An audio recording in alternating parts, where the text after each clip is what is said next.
Hello everyone. तो जो कल पेपर हुआ था CSIR नेट का, आज हम वो डिस्कस करने वाले हैं जिसका फर्स्ट क्वेश्चन है the eigen values of a 3x3 matrix. ये मैट्रिक्स गिवन थी, इसकी आइगन वैल्यूज हमें बतानी थी। तो आइगन वैल्यूज बताने के लिए हम क्या करेंगे, m माइनस लेमडा आई का डिटर्मिनेंट इक्वल्स टू 0 रख देंगे। सेकुलर इक्वेशन या फिर करेक्टरिस्टिक्स इक्वेशन यूज करके हम इसकी आइगन वैल्यूज निकाल सकते हैं। तो ये इक्वेशन क्या बन जाएगी, a square minus lambda a b b square minus lambda b C square minus lambda का डिटर्मिनेंट इक्वल्स टू 0 हो जाएगा। अब फर्स्ट रो से इसको सॉल्व करते हैं। फर्स्ट रो से डिटर्मिनेंट ओपन किया तो इसके करस्पॉन्डिंग ये एलिमेंट्स आ जाएंगे, b C square minus lambda minus A B, फिर a c square minus lambda plus A c, ये वाले आ जाएंगे a C B square minus lambda b c determinant equals to 0। तो यहाँ से ए स्क्र माइनस लेमडा इन दोनों को मल्टीप्लाई कर दिया तो b square lambda c square minus lambda minus b का स्क्र सी का स्क्र हो जाएगा, माइनस ए बी इनको मल्टीप्लाई कर देंगे c square minus lambda minus A B c का स्क्र हो जाएगा। उसके बाद प्लस ए सी, फिर इन दोनों को मल्टीप्लाई किया तो ए बी का square C minus A C B square minus lambda equal to 0। तो यहाँ से ए स्क्र माइनस लेमडा इनको मल्टीप्लाई कर दो, B square C square minus B square lambda minus C square lambda minus minus plus हो जाएगा, minus B square C square minus A B, फिर इनको मल्टीप्लाई कर दिया A B C square minus A B lambda minus A B C square plus A B C, फिर इसको multiply कर दो plus A C lambda equal to 0। तो अगर आप यहाँ पे देखोगे ये वाले फैक्टर कैंसिल हो गए, फिर यहाँ से ये वाले फैक्टर कैंसिल हो गए, फिर यहाँ से ये कैंसिल हो गया, तो हमारे पास बच क्या जाएगा, lambda square minus B square lambda minus C square lambda minus ए बी, यहाँ से माइनस माइनस प्लस हो जाएगा और ए का स्क्र बी का स्क्र बन जाएगा और साथ में क्या जाएगा लेमडा प्लस यहाँ से फिर से ए सी है तो ए का स्क्र सी का स्क्र और लेमडा इक्वल्स टू 0। अब इनको मल्टीप्लाई करते हैं, पहले ए स्क्र को किया सबके साथ तो ए स्क्र लेमडा स्क्र माइनस ए स्क्र बी स्क्र लेमडा, फिर इसको इसके साथ किया ए स्क्र सी स्क्र लेमडा, फिर इस लेमडा को सबके साथ किया तो लेमडा क्यूब, फिर इसके साथ करेंगे माइनस माइनस प्लस हो जाएगा तो plus lambda square B square, फिर इसको इसके साथ करेंगे फिर से plus C square lambda square plus ये वाली terms A square B square lambda plus A square C square lambda is equal to 0। तो अब यहाँ से अगर हम देखें हमारे पास कौन से फैक्टर कैंसिल हो रहे हैं, एक तो ये वाला फैक्टर कैंसिल हो रहा है, ठीक है, और ये वाला फैक्टर भी कैंसिल हो रहा है, ठीक है। तो हमारे पास बचा क्या, माइनस, ये माइनस क्यों आएगा, ये प्लस आएगा क्योंकि यहाँ पे भी प्लस है यहाँ पे भी प्लस है, तो ये एलिमेंट प्लस है, तो हमारे पास बचा क्या, minus lambda cube plus A square lambda square और ये वाली दो terms lambda square B square plus C square lambda square is equal to 0। तो अब यहाँ से अगर हम देखें, मैं क्या करती हूँ लेमडा स्क्र, क्योंकि लेमडा स्क्र है तो मैं अगर लेमडा स्क्र को कॉमन निकाल लेती हूँ माइनस लेमडा स्क्र, तो यहाँ से लेमडा माइनस यहाँ पे क्या बच जाएगा A square B square plus C square equal to 0। तो यहाँ से लेमडा की वैल्यूज़ क्या आ जाएंगी, दो तो आइगन वैल्यूज़ 0 आ जाएंगे और थर्ड ये आ जाएगी, lambda is equal to A square B square plus C square. तो हमारे पास आइगन वैल्यूज़ क्या आ गई मैट्रिक्स की, A² B² प्लस C² और 2 आइगन वैल्यूज़ 0 है। तो यहाँ से ऑप्शन 1 क्या हो जाएगी, करेक्ट हो जाएगी।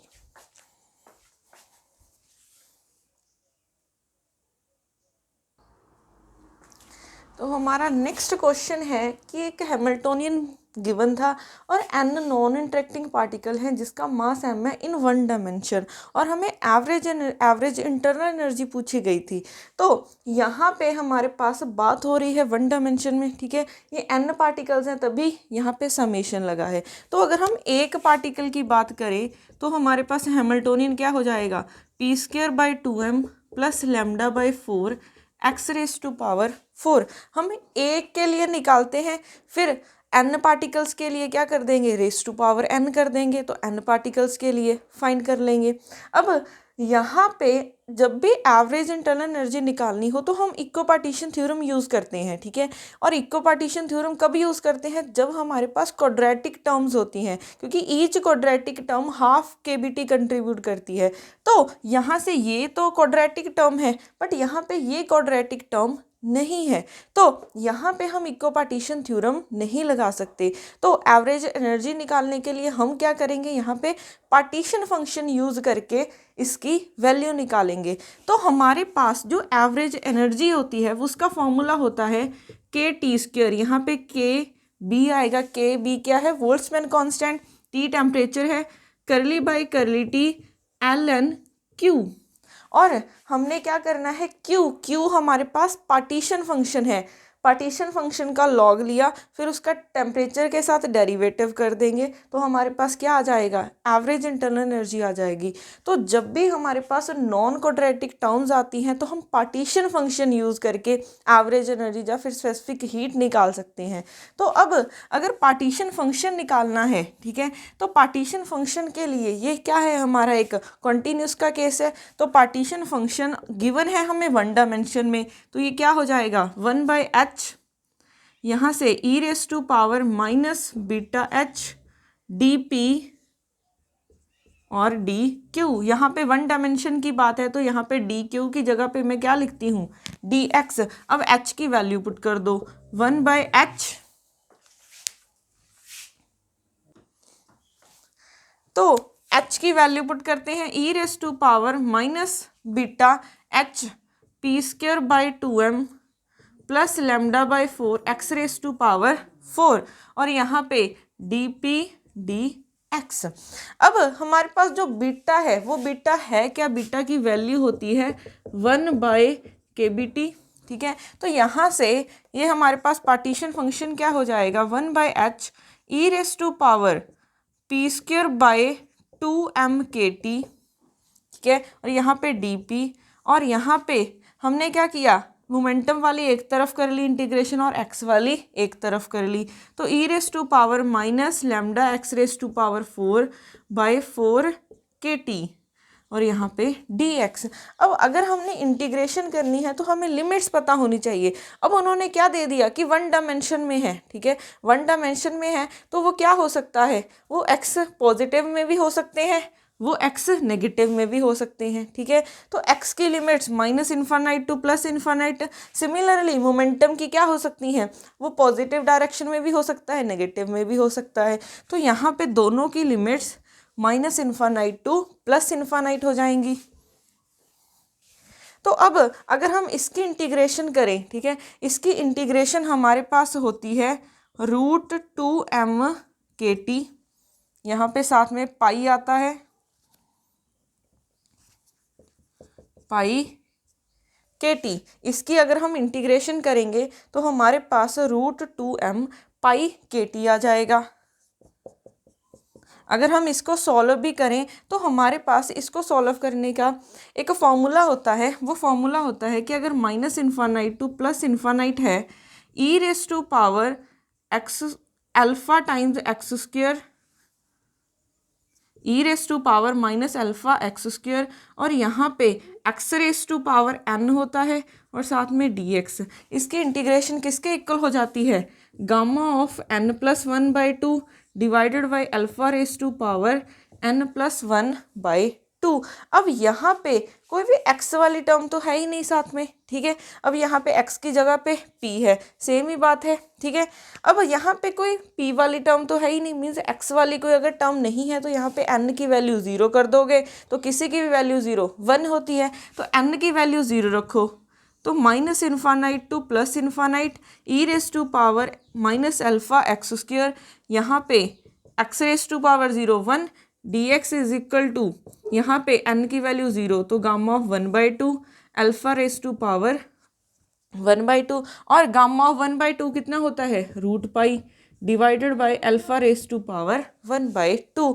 अब यहाँ पे अल्फ़ा क्या है, जो एक्स स्क्वायर का कोफिशिएंट है वो अल्फ़ा है, तो यहाँ पे पी स्क्वायर का कोफिशिएंट कितना है 1/2m kT, तो यहाँ पे हमारे पास अल्फ़ा की क्या वैल्यू है 1/2m kT। तो ये इंटीग्रल किसके इक्वल हो जाएगा √π by alpha means 1/2m kT raise to power half is equal to, ठीक है, ये ऊपर जाएगा तो हमारे पास रूट में 2πm kT ये बन जाएगा, ठीक है, वही लिखा था मैंने, ठीक है। तो ऐसे आप इंटीग्रेशन सॉल्व कर सकते हो, बट जो ये फॉर्मूला है वो सिर्फ एक्स स्क्वायर के लिए वैलिड है, तो जब भी x4 आ जाए, ठीक है, हमारे पास x के लिए भी फॉर्मूला है, ठीक है, but x raise to power 4 के लिए नहीं फॉर्मूला है, तो यहाँ पे इंटीग्रेशन सॉल्व करने के लिए हम क्या करेंगे सब्स्टिट्यूशन करेंगे।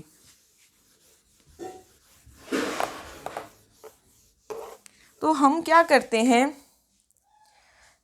इस ई रेस टू पावर वाली टर्म को हम t पुट कर लेते हैं, ठीक है, t की जगह पे सपोज कर लो मैंने y पुट कर लिया, इस e की पावर को माइनस को छोड़ के 4 kT को हमने y पुट किया। अब हमें dx भी चाहिए तो इसका डेरिवेटिव किया, तो lambda 4 times x raise to power 4 divided by 4 kT dx is equal to dy। तो यहाँ से 4 के साथ 4 कटा तो dx किसके इक्वल आ जाएगा dy बाई यहाँ पे डेरिवेटिव कर दिया तो क्यूब आ जाएगा, तो ये हो जाएगा kT ये lambda x raise to power 3। But अब हमें क्या चाहिए, सब कुछ y के टर्म्स में चाहिए, तो ये वाला x रिमूव करना होगा, तो x की वैल्यू यहाँ से निकाल लो, तो x की वैल्यू अगर यहाँ से निकाली तो ये क्या बन जाएगा x रेस टू पावर 4, इसको मल्टीप्लाई कर दिया 4 kT y divided by lambda, तो ये 4 पावर इस तरफ चली जाएगी 1/4। तो अब x की वैल्यू यहाँ पे पुट कर दो तो dx हो जाएगा dy kT divided by lambda, ये हो जाएगा 4 kT y divided by lambda, यहाँ पे पावर पहले से 3 है तो ये 3/4 बन जाएगा। अब हम इस इंटीग्रेशन को सॉल्व करते हैं, तो इस इंटीग्रेशन को सॉल्व करने के लिए यहाँ से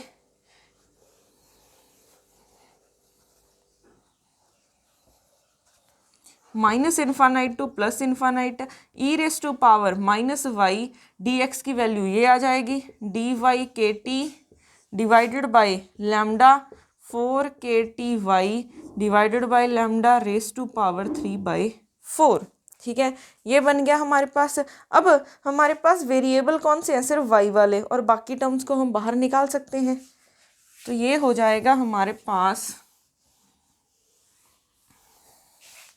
q is equal to 1/h √2π kT। अब मैं बाकी टर्म्स को बाहर निकाल रही हूँ, तो लैम्डा नीचे है डिनोमिनेटर में, ये न्यूमिनेटर में चला जाएगा, तो lambda raise to power 3/4 divided by lambda, फिर ये kT है और डिवाइडेड बाय क्या है 4 kT रेस टू पावर 3/4, ठीक है। अब इंटीग्रेशन में minus infinite to plus infinite E raise to power minus Y, और हमारे पास क्या बचा है y raise to power u is equal to kbt square curly by curly t ln q। तो यहाँ से y रेस टू पावर 3/4 था, ऊपर जाएगा -3/4 बन जाएगा और साथ में dy हो जाएगा। अब ये क्या होता है, अगर आप यहाँ पे गामा फंक्शन यूज़ करोगे, ठीक है, इसको सॉल्व करने के लिए, तो हमारे पास इसकी वैल्यू आ जाएगी 1/h 2m π kT। अब इसको आप करोगे, इसको अगर सॉल्व किया तो हमारे पास ये क्या बन जाएगा, 3/4 -1। ऐसे ही इसको अगर आप करेंगे तो ये 1/4 रेज़ टू पावर 3/4 हमारे पास के टी को ऊपर ही ले जाते हैं, के टी रेज़ टू पावर यहाँ पे 1 - 3/4। अब इसको हम क्या लिख सकते हैं, गामा ऑफ -3/4 + 1। ठीक है, ये आ जाएगी इसकी इंटीग्रेशन सॉल्व करके। तो अब यहाँ से हमारे पास 2m पाई और के टी की पावर मैंने यहाँ से बाहर निकाला तो 1/2 आ जाएगी। फिर ये आ जाएगा लैम्डा रेज़ टू पावर -1/4। ठीक है, फिर के टी यहाँ से क्या आ जाएगा, 1/4 divided by 4 raise to power 3/4। ये क्या बन जाएगा, गामा ऑफ 1/4। अब अगर हम यहाँ से देखें, हमें डेरिवेटिव करना है टी के साथ। ठीक है, हमें डेरिवेटिव करना है टी के साथ एवरेज इंटरनल एनर्जी निकालने के लिए। तो हमें सिर्फ टी वाली टर्म्स चाहिए, क्योंकि जो बाकी टर्म्स है उनका डेरिवेटिव क्या हो जाएगा, 0। तो हम यहाँ से क्या करते हैं, जो टी वाली टर्म्स है वो एक साइड पे रखते हैं और बाकी टर्म्स एक साइड पे रखते हैं। तो यहाँ से अगर हम के बी टी वाली टर्म देखें तो के बी टी वाली टर्म एक ये है 1/2, एक ये है इंटू के टी रेज़ टू पावर 1/4। बाकी टर्म्स एक साइड पे लिख लेते हैं, √2πm पाई। फिर ये वाली टर्म है, ठीक है, फिर 4 रेज़ टू पावर 3/4 और गामा ऑफ 1/4। अगर आप इन दोनों को ऐड करोगे तो ये क्या बन जाएगा, 3/4 आ जाएगा, 3/4 आ जाएगा। और ये इस वाली इसको मैं अल्फ़ा लिख रही हूँ। ठीक है, अब हमें यहाँ पे क्या चाहिए, लॉग चाहिए, तो इसका लॉग ले लो, दोनों तरफ लॉग लिया तो log of K T raise to power 3/4 alpha. तो अब लॉग ए बी को log A plus log B लिख सकते हैं, तो log K T raise to power 3/4 plus log of alpha. तो यहाँ से ये पावर आगे आ जाएगी, तो log K T plus log of alpha. तो हमारे पास लॉग क्यू ये बन गया है। ठीक है, अब यहाँ पे हम ऐसा भी कर सकते हैं कि अगर हम n पार्टिकल्स के लिए देखें, अगर n पार्टिकल्स के लिए देखेंगे तो रेज़ टू पावर n आ जाएगा। ठीक है, तो फिर बट क्वेश्चन में n की बात ही नहीं की है, तभी मैंने यहाँ पे n कंसीडर ही नहीं किया है। हम सिर्फ एक पार्टिकल की ही इंटरनल एनर्जी निकाल रहे हैं। तो अब यहाँ से ln क्यू निकल गया। अब इसका क्या कर दो, डेरिवेटिव कर दो। अब इसका डेरिवेटिव किया तो हमारे पास क्या बन जाएगा, u is equal to K B T square curly by curly T, इस टर्म का 3/4 ln के T plus log alpha.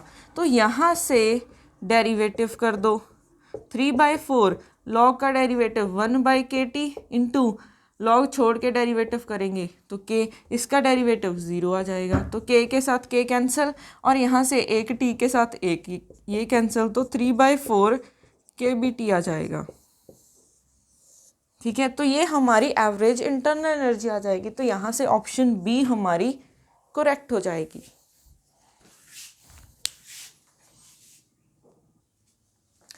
Next question है हमारा, the temperature of two perfect black bodies A and B are 400 Kelvin and 200 Kelvin given है। If the surface area of A is twice of surface area of B, the ratio of total power emitted by A to that of B, ये हमें find करना है। अब हमें given क्या है कि टेम्परेचर ऑफ A गिवन है 400 केल्विन और टेम्परेचर ऑफ B गिवन है हमें 200 केल्विन। ठीक है, अब और क्या गिवन है कि जो सरफेस एरिया ए का है, ठीक है, सरफेस ऑफ एरिया ए का किसके इक्वल है, 2 times surface area of B.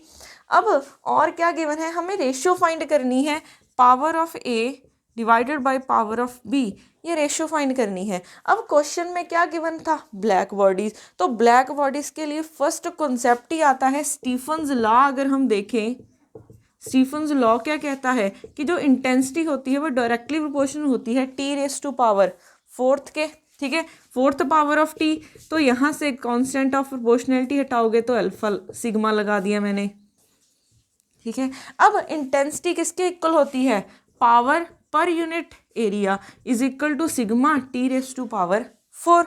अब यहाँ पे पावर निकालनी है, एरिया की बात की हुई है, ठीक है। यहाँ पे एरिया को हम ऐसे लिख लेते हैं और टेम्परेचर गिवन है हमें, तो यहाँ से हम रेशियो निकाल सकते हैं। तो यहाँ से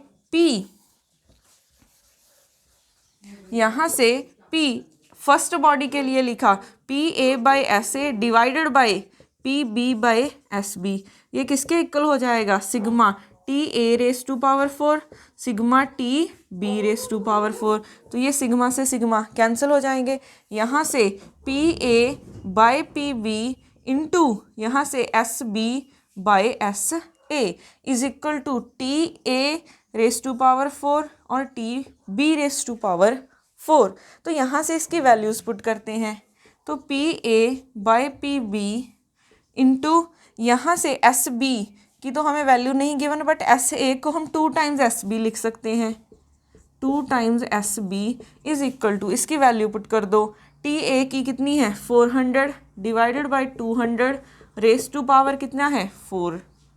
तो यहाँ से ये कटा, ये 2 बन जाएगा, यहाँ से ये कट जाएगा, PA/PB is equal to 1 into 1/2 is equal to 2 raise to power 4 कितना हो जाएगा 16। तो यहाँ से power of A divided by power of V कितना हो जाएगा 16 इंटू 2 32 आ जाएगा। तो यहाँ से ऑप्शन C हमारी करेक्ट हो जाएगी।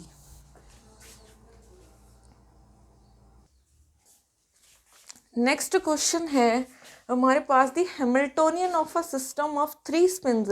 यहाँ पे हमें हैमिल्टोनियन गिवन था J S1 S2 plus S2 S3 और हमें क्या पूछा है, कैनोनिकल पार्टीशन फंक्शन पूछा है। तो कैनोनिकल पार्टीशन फंक्शन हमारे पास किसके इक्वल होता है, summation ith gith e raise to power minus beta ith, और gith क्या है, degeneracy of ith energy level, ठीक है। बीटा क्या है 1/kBt।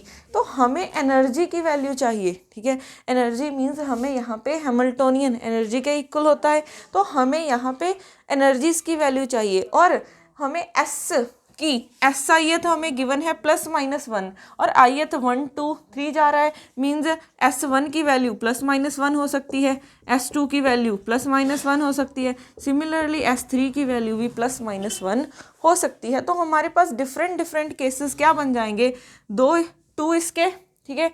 फिर हमारे पास 3 है तो 2 है सबके, तो 2 raise to power 3 8 total cases हो जाएंगे। तो अब एनर्जी क्या हो जाएगी, S1 S2 S3 और यहाँ पे H। अब अगर मैं तीनों को 1 रखती हूँ तो इन दोनों को मल्टीप्लाई करो 1, इन दोनों को मल्टीप्लाई करो 1, तो 1 + 1 2J हो जाएगा। फिर मैंने एक को -1 कर दिया, अब देखो इसको 1 1 रखोगे 1, इसको मल्टीप्लाई करोगे, पहले इन दोनों को मल्टीप्लाई किया तो 1 आ गया, फिर इन दोनों को किया तो आपके पास क्या आ जाएगा -1, तो 1 - 1 क्या हो जाएगा 0। तो यहाँ से ये क्या आ जाएगा 0। फिर ये वाला माइनस इस तरफ ले आई, तो फिर इन दोनों को माइनस करो -1, इनको करोगे, इनको मल्टीप्लाई करो -1, इसको मल्टीप्लाई करोगे -1, तो -1 - 2 आ जाएगा। फिर फर्स्ट पे रखा -1, फिर इन दोनों को मल्टीप्लाई करो -1 + 1, तो ये क्या हो जाएगा 0। फिर 2 को हम -1 रखते हैं, फिर से इन दोनों को मल्टीप्लाई करो -1, फिर इनको मल्टीप्लाई करोगे तो 1 -1 + 1, फिर से ये 0 आ जाएगा। फिर -1 1 -1, फिर इन दोनों को मल्टीप्लाई किया -1, इन दोनों को किया मल्टीप्लाई तो -1, तो ये -2J हो जाएगा। फिर 1 इन दोनों को रख देते हैं हम, ठीक है। फिर इन दोनों को करेंगे -1 -1 की प्रोडक्ट की 1 -1, फिर से ये 0। अब हमारे पास और केस कौन सा बचा है, -1 -1 तीनों को -1 कर देते हैं, इन दोनों को मल्टीप्लाई किया 1 आ जाएगा, इनको करेंगे 1 आ जाएगा, तो ये 2J हो जाएगा। तो यहाँ से 2 4 6 और 8 केसेस बन गए। तो अगर हम यहाँ पे देखें 2j हमारे पास 2 आ रहे हैं, ठीक है, हमारे पास h की वैल्यू 2j है और उसकी डीजनरेसी कितनी है 2, और हमारे पास h की वैल्यू अगर -2j है तो इसके भी हमारे पास 2 केसेस हैं, ठीक है, 2 लेवल की सेम एनर्जी आ रही है, तो इसकी भी डीजनरेसी कितनी हो जाएगी 2, और h की वैल्यू जब 0 है तो हमारे पास कितने हैं 4 डीजनरेसी आ रही है इसकी, ठीक है। तो यहाँ से पार्टीशन फंक्शन क्या हो जाएगा, पहले इसके लिए लिखते हैं 4e⁻0 plus 2e⁻ -2j/kBt plus 2e⁻ minus minus, यहाँ पे माइनस है, माइनस माइनस प्लस हो जाएगा 2j/kBt, ये बन गया। फिर e⁻0 1 प्लस यहाँ से 2 कॉमन निकाला e⁻2j/kBt प्लस e⁻−2j/kBt। अब इसका फॉर्मूला होता है वो क्या हो जाएगा 2 टाइम्स cos 2j/kBt, ये बन जाएगा, ठीक है। अब 2 2 4 हो जाएंगे, 4 + 4 cos 2j/kBt। अब यहाँ से 4 कॉमन निकाल लो तो 1 + cos 2j/kBt, ये बन जाएगा। अब इसको हम क्या लिख सकते हैं 2 टाइम्स cos स्क्वायर 2j/kBt, इसको हम लिख सकते हैं 2 टाइम्स cos, यहाँ पे cos h का स्क्वायर j/kBt, ये लिख दिया। तो यहाँ से कुछ 8 वाला ऑप्शन तो कोई भी नहीं बन रहा था, बट अगर हम क्या करें इसको कुछ ऐसा लिखें,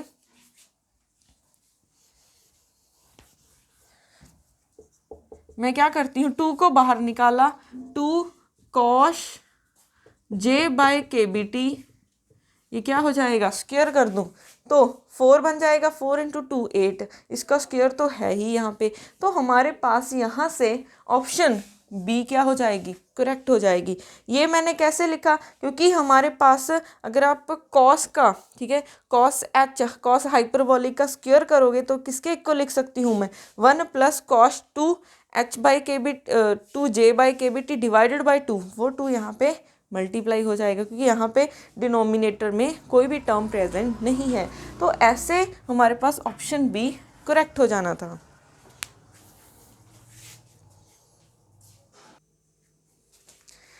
नेक्स्ट क्वेश्चन है, हमें क्वेश्चन में ये बाइंडिंग एनर्जी गिवन थी, ठीक है, लिक्विड ड्रॉप मॉडल से, और हमें पूछा था z की वैल्यू बतानी है मोस्ट स्टेबल आइसोबार के लिए, एंड हमें गिवन क्या था A4/A3 की वैल्यू 30 गिवन थी। अब z की वैल्यू मोस्ट स्टेबल आइसोबार के लिए हम कैसे निकाल सकते हैं, इस वाले फंक्शन को क्या करना है z के साथ डेरिवेटिव करना है, ठीक है। बाइंडिंग एनर्जी को अगर हम डेरिवेटिव कर दें z के साथ और इक्वल टू 0 रख दें एट कांस्टेंट a, तो हमारे पास जो z की वैल्यू आ जाएगी वो किसके इक्वल आती है a/2 + 2, यहाँ पे क्या आ जाएगा हमारे पास a3, नीचे होता है 2, यहाँ पे a⁻2/3 divided by 2 times a4, तो z की वैल्यू ये आ जाएगी। अब क्वेश्चन में हमारे पास A4/3 की वैल्यू गिवन है, तो A3/A4 क्या हो जाएगा 1/30, तो z = a/2 प्लस यहाँ से 1/ ये क्या हो जाएगा 30 a⁻2/3, ठीक है, ये कितना बन जाएगा a/2 + 1/60 a⁻2/3। तो अब मल्टीप्लाई कर दो तो ये क्या हो जाएगा 120 प्लस a⁻2/3, ये वाला 60 ऊपर चला जाएगा, तो हमारे पास ये वाला ऑप्शन क्या हो जाना था करेक्ट हो जाना था, ठीक है।